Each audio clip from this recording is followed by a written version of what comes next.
Добрый вечер, шановные глядачи. З вами Александр Кнырович и «Атмосфера».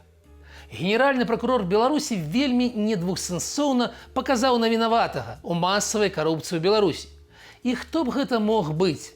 Крыху пазней ён жа задаўся пытаннем, чаму ў нас карупцыя неяк неаднастайна размеркаваная па тэрыторыі краіны. Беларуская прамысловасць амаль спынілася. Хмары сабраліся і над зусім не беларускім аўтазаводам «Белджы». ІПАМ працягвае скарачаць працаўнікоў беларускага офісу, а Беларусь агулам трапіла ў топ сумнага рэйтынгу хуткасці скарачэння насельніцтва. Затое Wildberries збіраецца выйсці на рынок таксі. Як думаеце, удасца? Пра ўсё гэта, а таксама пра тое, ці варта Лукашэнку кіравацца прыкладам Пуціна. І таксама прапанаваць Трампу набыць правы на сёе-тое з беларускіх карысных выкапняў. Ну, напрыклад, на рэдказямельныя элементы. А што, хіба мы горшы? Дарагія сябры, запарце кубачак гарбаты, зрабіце бутэрброд і сядайце як найямчэй. Гэта «Атмасфера», і мы гаворым пра беларускую эканоміку проста. Паехалі. Генеральны прокурор Беларусі, дакладней чалавек, які лічыць сябе такім, Андрэй Швед, на мінулым тыдні прыйшоў у госці да людзей, якія чамусьці лічаць сябе народнымі прадстаўнікамі, дэпутатамі.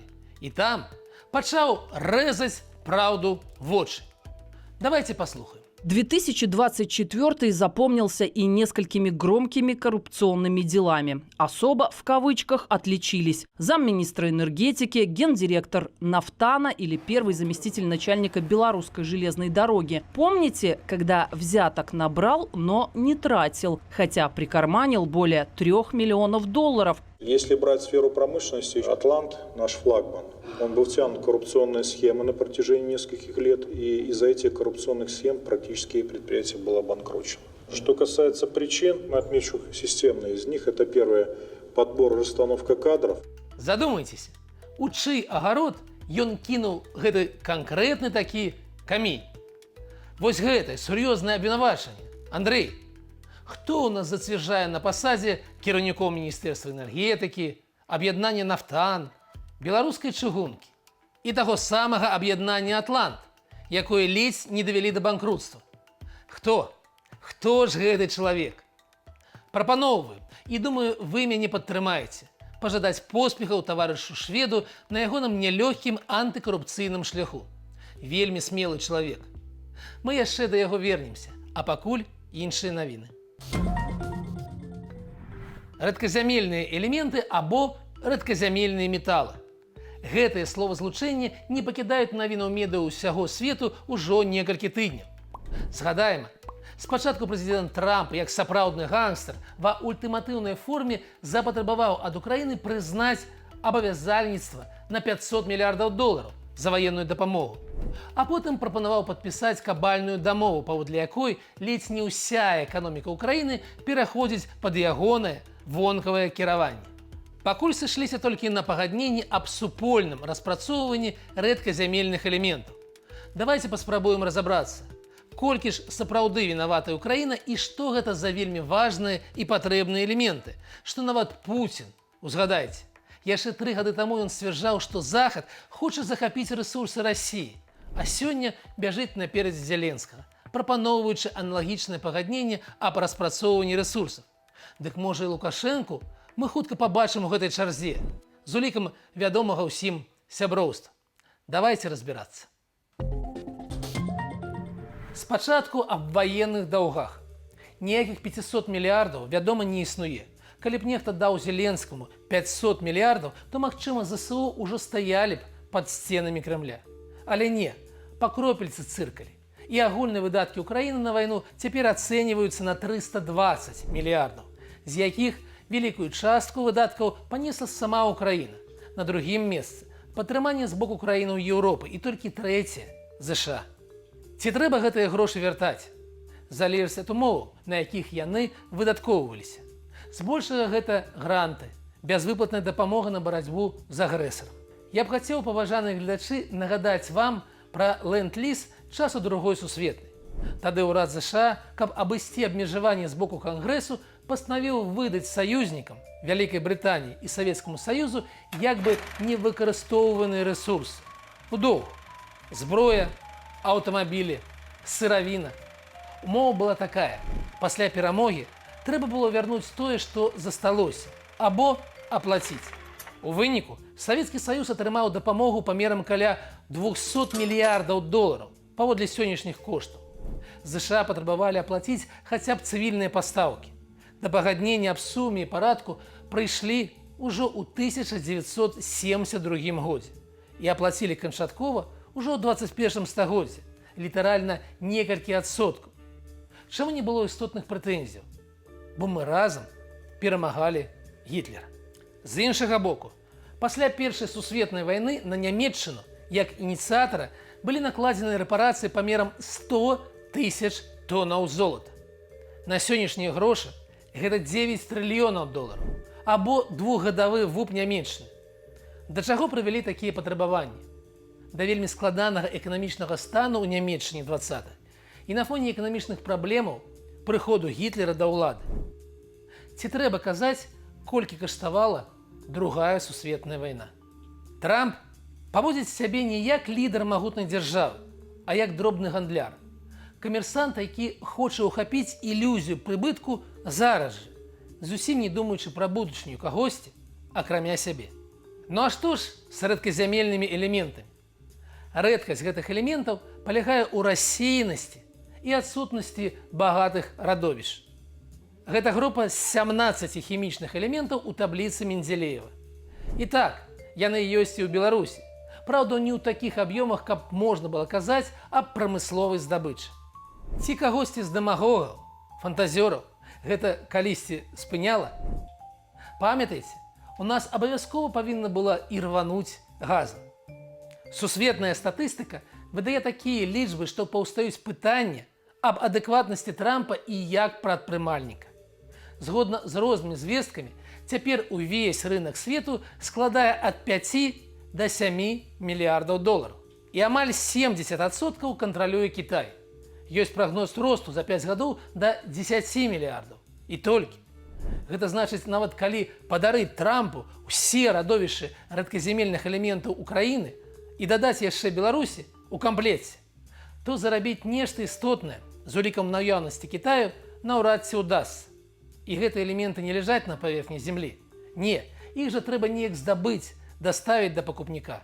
А гэта выдаткі. Таму цяпер сама ідэя Трампа за наданне ўкраіне дапамогі атрымаць права распрацоўваць радовішчы рэдказямельных элементаў выглядае як чарговая фантазія, адзіная мэта якой паказаць Дональда як крутога хлопца перад уласнымі выбарнікамі.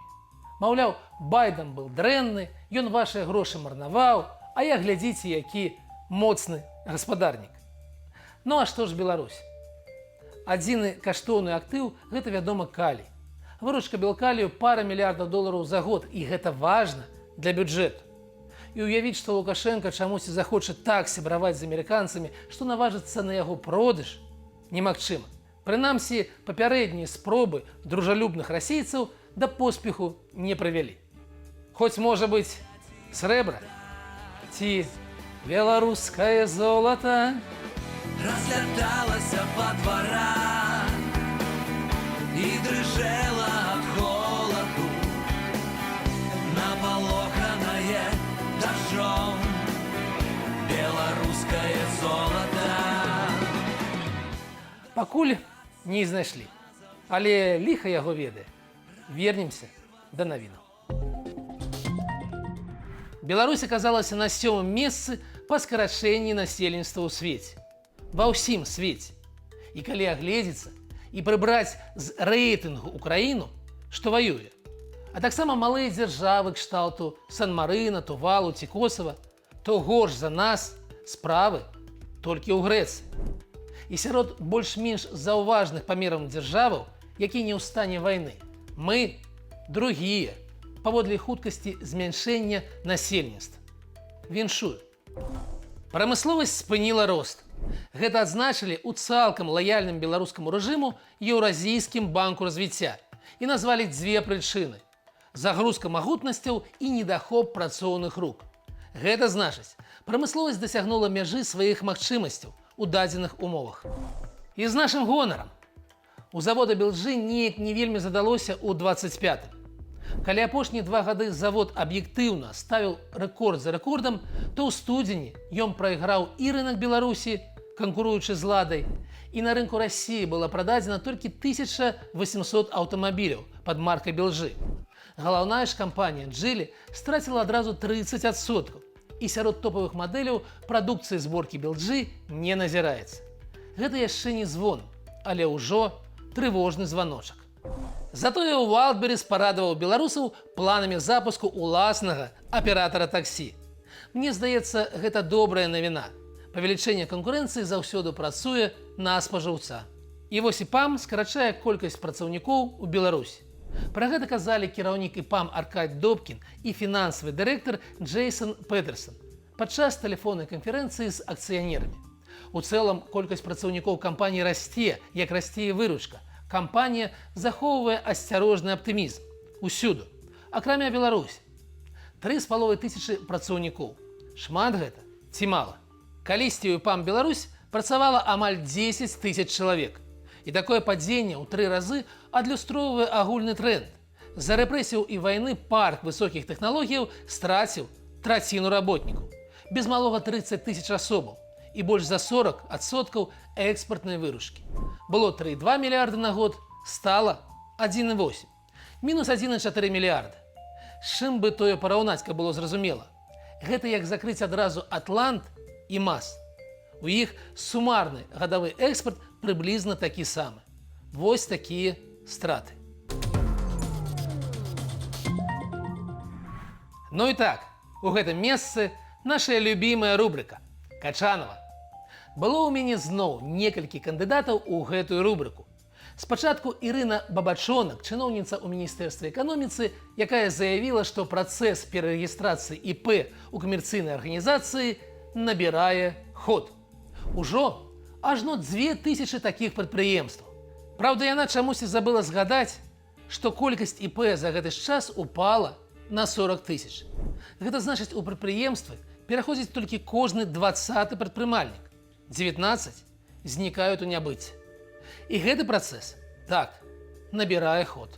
Потым з'явіўся Сергей Юркевіч, дырэктар рэспубліканскага Белаграсервісу, які шчыра расказаў, што пасля 30 гадоў пільнага клопату аб сельскай гаспадарцы трэба аднаўляць закрытыя аграсервісы. А што з імі адбылося? І ці не ад гэтага клопату яны і загнуліся? Але заткнуў усіх за пояс усё той жа чалавек, які лічыць сябе генеральным пракурорам.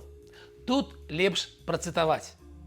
Сур'ёзная ўвага будзе таксама надавацца тым раёнам, дзе гадамі не выяўляюцца факты карупцыі. Не веру, што ў пэўных раёнах, а ў нас такіх дзесяткі ў Беларусі, не крадуць. Такой шчырасці нават я ад яго не чакаў. Чалавек, на якога ускладзеныя функцыі генпракурора, заяўляе, што пасля 30 гадоў барацьбы з карупцыяй, ад якой сам Лукашенко ўжо пасівеў, голас сарваў, стаміўся ўзгадняць пасадкі сваіх памочнікаў, міністраў і дырэктароў. Пасля ўсяго вось гэтага, пасля ўсіх бясконцых нарадаў, не можа быць такога раёна ў Беларусі, дзе б не кралі. Я, вядома, з ім згодны.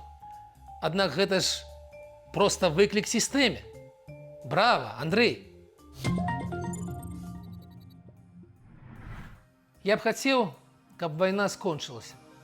Каб заўтра раніцай я прачнуўся, а людзі перасталі забівацца адно аднаго. Я вельмі б хацеў. Але тое, што зрабіў Трамп за гэты месяц, пасля таго, як прыйшоў да ўлады, не наблізіла нас да міру ні на крок. Ён цісне, гандлюецца і падыгрывае дыктатарам.